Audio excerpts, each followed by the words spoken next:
Stock మార్కెట్లో invest చేసి మీ డబ్బులు డబుల్ చేసుకోవాలనుకుంటున్నారా? సుందరరామిరెడ్డి గారి సెమినార్ కి అటెండ్ అవ్వండి.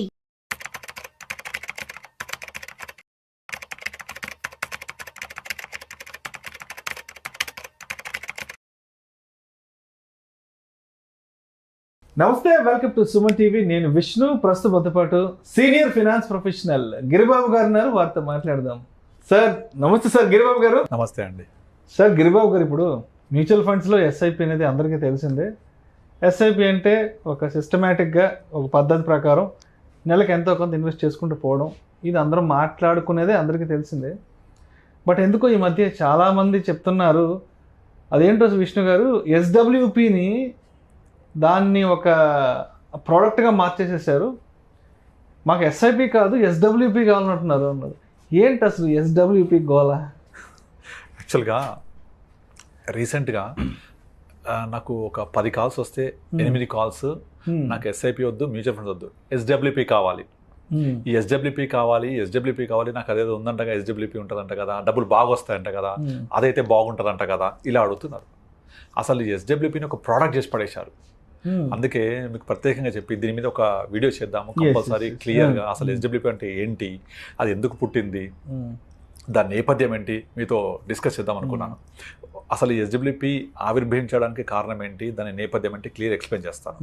యాక్చువల్గా మనం కనుక ఒక 20-30 సంవత్సరాల వెనకకి వెళ్ళి ఒక 15 సంవత్సరాల నుంచి మనం మామూలుగా చూస్తూ ఉంటే, ఎప్పుడైతే ఈ ప్రైవేట్ కంపెనీస్ బాగా గ్రో అవ్వడం, గవర్నమెంట్ జాబ్స్ తగ్గడము మనం చూస్తున్నాం కదా.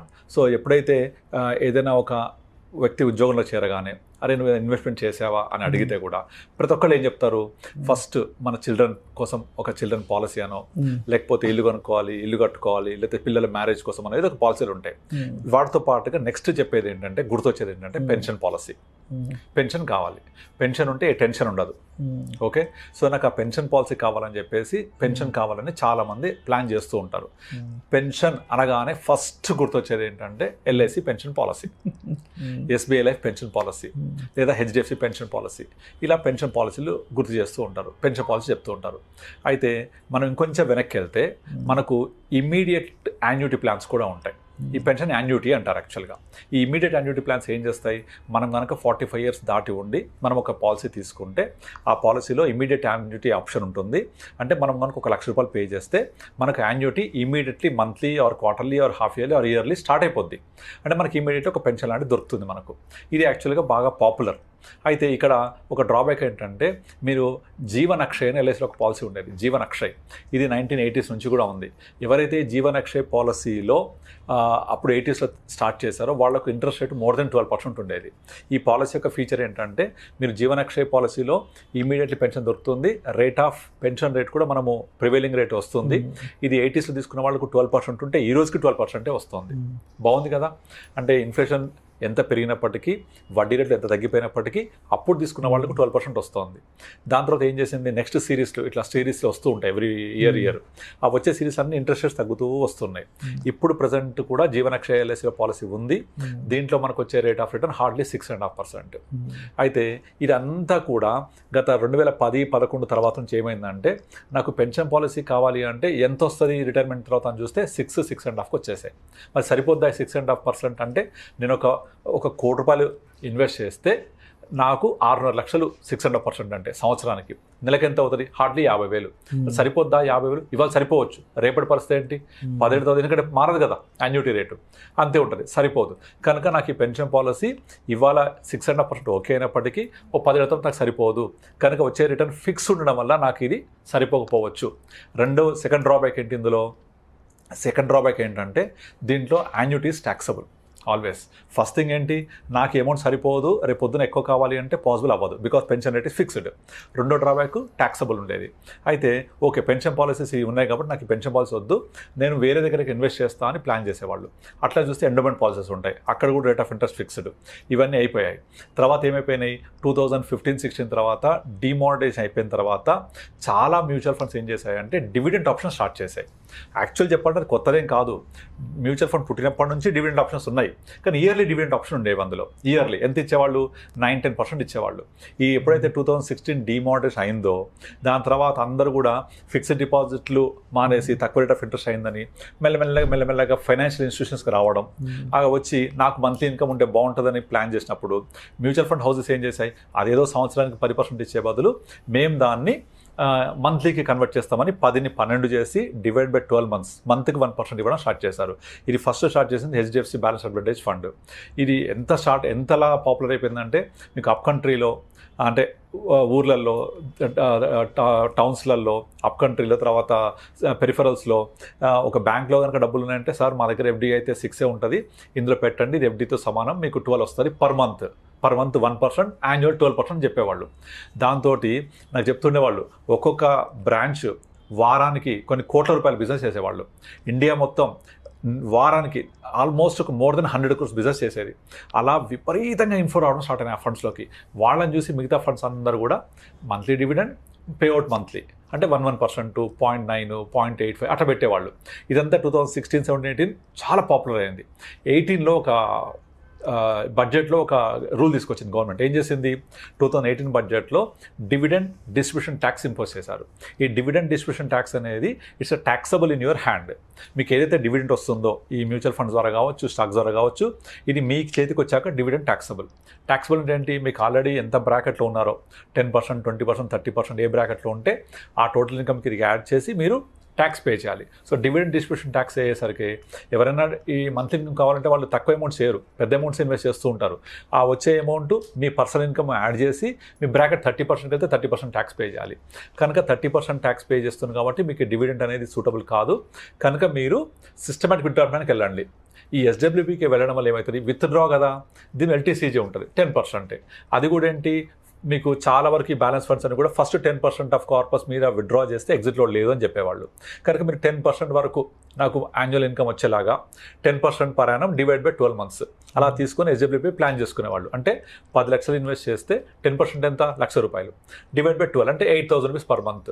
ఈ 8,000 రూపీస్ నేను SWP పెట్టుకుంటే నాకు ఎగ్జిస్టింగ్ మీద ఎగ్జిట్లో లేదు, నా చేతికి వచ్చే దాని మీద 1 lakh ఉంటుంది కాబట్టి up to 1 lakh tax exempted.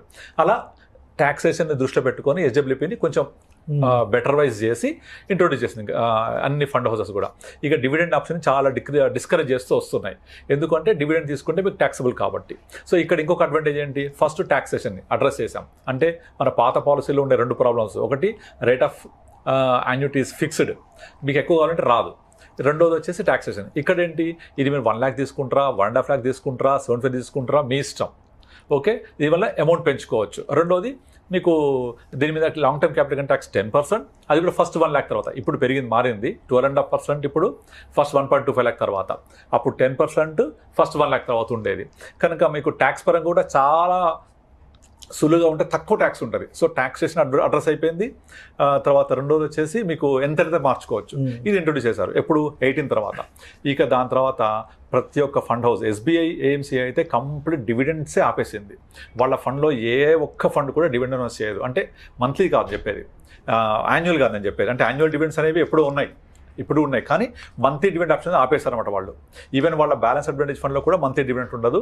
కంప్లీట్గా డివిడెంట్ అనే ఆప్షన్ని కంప్లీట్గా ఆపేసిన ఫస్ట్ ఫండ్ హౌస్ SBI. అంటే అంత డిస్కరేజ్ చేసేస్తారు వాళ్ళు డివిడెంట్ విషయంలో. మీరు SWP ఉంది కదా, విత్డ్రా చేసుకోండి, ట్యాక్స్ పరంగా చాలా ఎఫిషియెంట్ ఉంటుంది, ఎంతగానో పెట్టుకోవచ్చు, తగ్గించుకోవచ్చు, ఇవన్నీ ఫ్లెక్సిబిలిటీ ఉంటాయని చెప్పేసి చేసేవాళ్ళు. ఇప్పుడు ఏమైపోయింది, ఇక అందరికీ కూడా ఓకే SWP పెడితే నాకు ఇంత డబ్బులు వస్తాయి, SWP పెడితే ఇంత నేను చేసుకోవచ్చు అనేది తీసుకోవడమే మాట్లాడుతున్నారు తప్ప అందరూ ఫస్ట్ ఇన్వెస్ట్ చేయాలి, దాన్ని పెంచుకోవాలి, కార్పస్ పెరుగుతుంది, నేను ఎప్పుడైతే అవసరమైందో అప్పుడు తీసుకోవాలి, నా గోల్ కోసం ప్లాన్ చేసుకోవాలి, రిటైర్మెంట్ కార్పస్ లాగా చేసుకోవాలి, నాకు ఎవ్రీ మంత్లీ కావాలంటే చేసుకోవాలి అని చెప్పేసి ఇలాంటి థాట్ ప్రాసెసే మర్చిపోయారు. కేవలం SWP తీసుకుంటే డబ్బులు వస్తాయి దాన్ని హైలైట్ చేస్తూ యూట్యూబ్లలో అక్కడిక్కడ చేయడం వల్ల చాలామంది దీని సెకండ్ పోర్షన్ చూస్తున్నారు. నాకు డబ్బులు వస్తాయి, ఇంత మనీ వస్తుంది తప్ప ఏం చేయాలి, దీని ప్రాసెస్ ఏంటి, దీని యొక్క బ్యాక్గ్రౌండ్ ఏంటి, ఎందుకు ఇది ఉద్భవించింది, దీని యొక్క నేపథ్యం ఏంటి, ఎవరికి అవగాహన లేదు. ఇప్పుడు ఈవెన్ యూట్యూబ్లో కూడా రీసెంట్గా నాకు చాలా మంది అడిగారు, ఆ SWPలో ఎంత వస్తుంది ఎంత వస్తుంది అంటే, ఒక ఆమె ఏం చేసిందంటే నాకు మెసేజ్ పెట్టింది, సార్ నేను పలానా యాప్లో వెతుకుతున్నాను, SWP ఎక్కడ కనబడలేదండి. ఫస్ట్ ఇన్వెస్ట్ చేయలేమా, ఫస్ట్ ఇన్వెస్ట్ చేయకుండా SWP చేద్దామని చూస్తున్నా అంటోంది. ఇన్వెస్ట్ చేశాక కదా SWP, ఇన్వెస్ట్మెంట్ వద్దు, SWP కావాలి, ఎక్కువ వస్తాయి అందులో, ఆప్షన్ ఎక్కడ ఉంది వెతుకుతుంది ఆమె. Literally I show you the message also. ఆమె వెతుకుతుంది అనమాట, నేను SWP కోసం ఆప్షన్ వెతుకు దొరకట్లేదు, ఎక్కడ చేయాలి అది. ఫస్ట్ ఇన్వెస్ట్ చేయాలి కదా, ఇన్వెస్ట్ చేసి కదా దాన్ని కన్వర్ట్ చేసేది. విత్డ్రా చేసేప్పుడు మీకు మంత్లీ తీసుకోండి, క్రమానుగతంగా విత్డ్రా చేసుకునే ఒక విధానం అది. సిస్టమాటిక్ ఇన్వెస్ట్మెంట్ ప్లాన్ కి ఎగ్జాక్ట్లీ ఆపోజిట్ అది. Systematic investment plan, systematic withdrawal plan. మనం ఇన్వెస్ట్ చేస్తూ పోతాం, పెరుగుద్ది, లంసమైద్ది, సిస్టమాటిక్గా తీసుకుంటూ ఉండండి. మనం ఒక వీడియో చేసాం, గుర్తుందా, మీ నెల్లూరు ఫ్రెండ్కి ఒకటి చెప్పాము, 50 లక్షలు ఉంటే ఇల్లు కొనాలా, మ్యూచువల్ ఫండ్ పెట్టాలని. అతనికి ఏం చేసాము, బాబు 50 లక్షలు ఉంటే ఒకేసారి ఇల్లు కొనకు, మ్యూచువల్ ఫండ్ పెట్టుకొని 1 year గ్యాప్ ఇవ్వు, 1 year తర్వాత వచ్చే కార్పస్ నుంచి every month systematic withdrawal plan తీసుకొని నీ EMI కట్టుకొని చెప్పాం. అవునా? సో అది ఎంత బాగా వర్కౌట్ అయింది ఆయనకు. డబ్బులు ఆయన దగ్గర ఉన్నాయి 50 లక్షలు, ఇల్లు వచ్చింది, ఇల్లు లోన్లో తీసుకోవడం వల్ల EMI కట్టుకుంటూ పోయాడు, కార్పస్ ఇక్కడ ఉంది, ప్లస్ ఇల్లు కూడా తను ఎక్వైర్ చేసుకోగలిగాడు. రీసెంట్గా ఒక కేస్ స్టడీ చెప్తాను. యాక్చువల్గా మన దగ్గర ఒక అమ్మాయి వచ్చింది, వాళ్ళ బ్రదర్ వచ్చేసి నా క్లయింట్, ఆమె ఏజ్ 36 ఉంటుంది. అయితే వాళ్ళ husband at the age of 40 he passed away due to some accident. అయితే ఇన్సూరెన్స్ నుంచి 50 లక్షలు, తర్వాత వాళ్ళ ఫ్రెండ్స్ అంతా కొంచెం గ్యాదర్ చేసి ఒక 4-5 lakhs ఇచ్చారు ఆమెకు. మొత్తం 55 lakhs మాత్రమే ఆమె దగ్గర ఉన్నాయి. ఇంకా వేరే ఇన్కమ్ అంటూ ఏమీ లేదు ఆమె దగ్గర. వాళ్ళ హస్బెండ్ పేరెంట్స్ కూడా ఎవరు చూడట్లేదు ఇప్పుడు ఆమెని. సో ఈ 55 lakhs జీవితాంతం ఆమెకు యూజ్ అవ్వాలి. ప్లస్ 2 kids ఉన్నారు, వాళ్ళ ఎడ్యుకేషన్ నీడ్స్, మ్యారేజ్ నీడ్స్ అన్ని ఫుల్ఫిల్ అవ్వాలి. But total corpus available is 55 lakhs. ఇది ఎలా చేద్దామని దగ్గరికి వస్తే నేను ఒక మంచి సలహా ఇచ్చాను. నార్మల్గా అందరు SWP ప్లాన్ చేసే వాళ్ళు చేసే తప్పేంటంటే, ఈ 50 లక్షలు తీసుకెళ్ళి ఒక బ్యాలెన్స్ ఫండ్ లేకపోతే కన్జర్వేటివ్ హైబ్రిడ్ ఫండ్లో పెట్టేసి ఎవ్రీ మంత్ 6-7% తీసుకుంటూ ఉంటారు. అందరూ చేసే పని అది. బట్ అలా చేయకూడదు. నేనేం చేశానంటే, నాకు ఒక 1 year టైం ఇవ్వండి, ఈ 50 lakhs ఇన్వెస్ట్ చేద్దాం.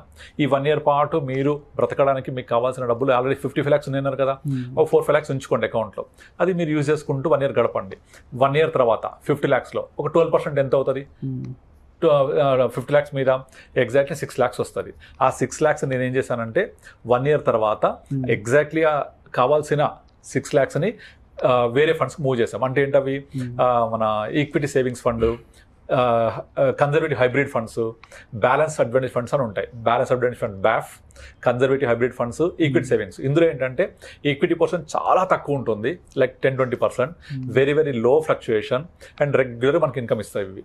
ఈ 6 lakhsలో నుంచి ఆమెకు కావాల్సిన 50 lakhsలో 1% ఎంత? 50,000.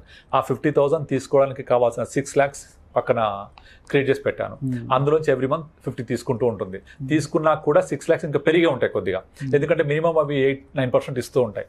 మళ్ళీ 1 year తర్వాత నా 50 lakhs మళ్ళీ పెరిగింది కదా, ఇక్కడ ఇచ్చేస్తాను, మళ్ళీ మూవ్ చేసి తీసుకుంటుంటాం. అయితే ఈ మధ్యలో ఏమైపోయింది, లాస్ట్ 1.5 yearలో మార్కెట్ బాగా పెరిగింది కదా, instead of 12% this has generated more than 20%. ఎందుకు అంటే నా రెగ్యులర్గా ఏదైతే ఫండ్స్ జనరల్గా అడ్వైస్ చేస్తుంటానో, large cap, large mid cap, small cap, mid cap, కొంచెం సెక్టోరల్ ఎక్స్పోజరు, ఇవన్నీ ప్రాపర్గా బ్యాలెన్స్ చేయడం వల్ల దీని రిజల్ట్ ఎక్కువ ఉంటుంది, రిటర్న్స్ ఎక్కువ ఉంటాయి. దాన్ని తీసుకొని ఎవ్రీ ఇయర్ మనం ఇలా ఒక కార్పస్ క్రియేట్ చేసుకొని ఆ కార్పస్ నుంచి విత్డ్రా చేసుకుంటూ పోవాలి. ఇలా చేయడం వల్ల మన బేస్ ఫండ్ ఏమో బాగా పెరుగుద్ది, ఇక్కడ నుంచి మనకు కావాల్సిన మంత్ ఇన్కమ్ ఇక్కడ నుంచి వస్తూ ఉంటుంది. అంటే 2 బైఫర్కేట్ చేయడం వల్ల. యాక్చువల్గా చేసేది ఏంటంటే, అందరూ ఈ పని చేయకుండా చాలా మంది అడ్వైజర్స్ కానీ ఇన్వెస్టర్స్ కానీ తీసుకెళ్లి బ్యాలెన్స్ అడ్వాంటేజ్ ఫండ్ పెట్టేసుకొని నేను ఎవ్రీ మంత్ తీసుకుంటూ పోతా అని చెప్తారు. అలా తీసుకుంటూ పోతే ఈ ఫండ్ కొంచెం కన్జర్వేటివ్గా పర్ఫామ్ చేస్తుంది. గతంలో చేసిందే, ఇప్పుడు అంత కష్టం రావడం ముందు కనుక మీకు పర్ఫార్మెన్స్ ఆఫ్ ది ఫండ్ అనేది ఎక్కువ అగ్రెసివ్ ఉండదు, రిటర్న్స్ తక్కువ ఉంటాయి, గ్రోత్ తక్కువ ఉంటుంది. అలా కాకుండా మీరు డివైడ్ చేసేయండి. ఒక్క 1 year టైం తీసుకొని ఒక 12% వచ్చాక దాన్ని సపరేట్గా ఫండ్స్ మూవ్ చేసుకోవాలి. నేను చెప్పినట్టుగా ఈక్విటీ సేవింగ్స్, కన్జర్వేటివ్ హైబ్రిడ్, BAFలోకి మూవ్ చేసుకొని విత్డ్రా ప్లాన్ చేసుకోవాలి. ఇది 1 year తర్వాత చేయాలి, ఫస్ట్ 1 year తర్వాత. ఇక ఎవ్రీ ఇయర్ ఈ ప్రాసెస్ చేస్తున్నారు, ఇయర్లీ వన్స్ చేయాలి. ప్రాసెస్ చేస్తే మీ బేస్ ఫండ్ ఏమో అగ్రెసివ్ పర్ఫామ్ చేస్తుంది, ఇక్కడ మంత్లీ రావచ్చు, మంచిగా వస్తూ ఉంటాయి. ఇప్పుడు క్వశ్చన్ రావచ్చు, మరి 1 year ఎప్పుడైనా మనం 12% ఇవ్వకపోతే అని పాసిబిలిటీ ఉంటుంది. అప్పుడు 12% రాకపోతే కొంచెం మనం కార్పస్ నుంచి తీసుకోవాల్సి వస్తుంది. బట్ ఎవ్రీ ఇయర్ మినిమం యావరేజ్గా 12-15% ఇస్తూ ఉంటుంది. ఏ సంవత్సరమైనా రాకపోతే కూడా మనం కొంచెం కార్పొరేషన్ తీసుకోవాల్సి వస్తుంది, తీసుకుందాం. కానీ ఆ 3-4 yearsలో ఎప్పుడోసారి బాగా జంప్ కొడుతుంది మార్కెట్, అప్పుడు మేకప్ అయిపోతుంది. అంటే rather putting in normal regular బ్యాఫ్లో పెట్టి తీసుకునే దానికంటే ఇలా చేయడం వల్ల మీకు రిటర్న్స్ ఎక్కువ ఉంటాయి, కార్పస్ ఎక్కువ జనరేట్ అవుతుంది, గ్యారంటీగా మంత్లీ ఇన్కమ్ వస్తుంది అండ్ లోస్ టాక్సేషన్ కూడా. సో ఇన్ని బెనిఫిట్స్ ఉంటాయి ఇందులో. ఇవన్నీ అర్థం చేసుకోకుండా నాకు ఎస్డబ్ల్యూపీ కావాలి, ఎస్డబ్ల్యూపీ మాత్రమే కావాలి, మ్యూచువల్ ఫండ్స్ రిస్క్ నాకు వద్దు అనే రేంజ్కి వెళ్ళిపోయింది. సో అందుకే అలా కాకుండా ఇది ఒక క్రమానుగతంగా విత్డ్రా చేసుకునే ఒక విధానం మాత్రమే. దానికంటే ముందు ఇన్వెస్ట్ చేయాలి. ఫస్ట్ మనం ఇన్వెస్ట్ చేసి ప్రాపర్గా ప్లాన్ చేసుకొని తీసుకుంటూ ఉండాలి. అంటే ఒక ఎస్డబ్ల్యూపీ గురించే కాదు, మ్యూచువల్ ఫండ్ ఇన్వెస్ట్మెంట్ కూడా ఒక స్పెక్యులేషన్ చేసేసారు. అంటే ఎగ్జాక్ట్లీ మార్కెట్ ఆల్ టైమ్ హైకి వెళ్ళిపోయింది, డబ్బులు రిడెంప్షన్ కొట్టాలి, మళ్ళీ పడగానే మార్కెట్ పడంగానే మళ్ళీ ఎక్కడ ఇన్వెస్ట్మెంట్ చేయాలా ఏంటి అంటే ఎందుకు ఇలాంటి పర్సెప్షన్ స్టార్ట్ అవుతుంది అంటారు? ఎందుకు దీన్ని కూడా ఒక ఈక్విటీ కైండ్ ఆఫ్ దీంట్లో తీసుకొచ్చేసారు? గ్రీడ్ పెరిగిపోవడం. యాక్చువల్గా ఎప్పుడు కూడా స్టాక్ మార్కెట్కి ఒక పొటెన్షియల్ ఉంటుంది, ఎంత అంటే 12-15% రిటర్న్ ఇవ్వడం. కానీ లాస్ట్ 4 yearsలో స్టాక్ మార్కెట్ ఎప్పుడు చూడనంతగా విపరీతం రిటర్న్స్ ఇచ్చింది. అంటే 2025 ఏప్రిల్లో మనం 25,000 సెన్సెక్స్ అనుకుంటే ఇవాళ 82,000 సెన్సెక్స్ ఉంది కదా. అంటే 4 yearsలో 2020 ఏప్రిల్ టు 21, 22, 23, 24 అంటే 4.5 yearsలో 3 times పెరిగింది. జరుగుద్దా నార్మల్గా ఇట్లా? ఎప్పుడు జరగదు కదా. ఇది సెకండ్ టైం జరగడం. యాక్చువల్గా 2005, 6, 2007 ఈ 3 yearsలో Sensex has moved from 6,000 to 21,000 అంటే ఆల్మోస్ట్ 3.5 times పెరిగింది. కానీ 2008 జనవరిలో ఏమైంది? మొత్తం వరల్డ్ వైడ్ రిసెషన్ వచ్చి మొత్తం ఎక్కడి నుంచి అయితే ప్రారంభమైంది మార్కెట్ 6,000 మళ్ళీ 21,000 నుంచి అదే 7,000 పడిపోయింది. అది కరెక్ట్గా అప్పుడు జరిగింది కదా. అంటే 2006 to 2005, 6, 7 3 years పెరిగిందంతా 9 monthsలో మొత్తం వెనక్కి వచ్చేసింది. వచ్చి మళ్ళీ 20,000 రావడానికి 5 years పట్టింది. కానీ ఈసారి అలా కాదు. 2020 ఏప్రిల్లో 25,000 నుంచి స్టార్ట్ అయ్యి ఇవాళ 80,000 చూస్తున్నాం.